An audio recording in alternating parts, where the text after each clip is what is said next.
Hey guys, in this video I'm going to show you how to access age restricted server on Discord on your phone, right? So first of all we will go to the browser, and on the search bar you have to type Discord, right? Just open it, and here on the top side you can see that the three dots. Just click on this, and here you have to select the desktop site, right?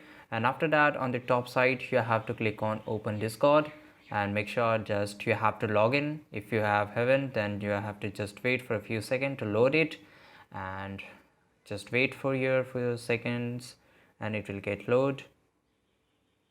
And our Discord has got open, right? So I'll just close this, and here you can see this is my Discord server, and you have to just go to your privacy and setting, right? So you have to just scroll down and you have to click on the setting icon here, as you can see here, and after that you have to click on this security, privacy and safety. This is the third option here, and after that you can see here that this server, the second option, that is after joining on desktop, view or server for people 18 plus on iOS devices, right? You have to just turn it on, right? So this is pretty easy guys, you have to just follow what I have shown you, and this is it. If you found this video really useful, like this video right now, subscribe our channel, see you in the next video. Till that time, take care.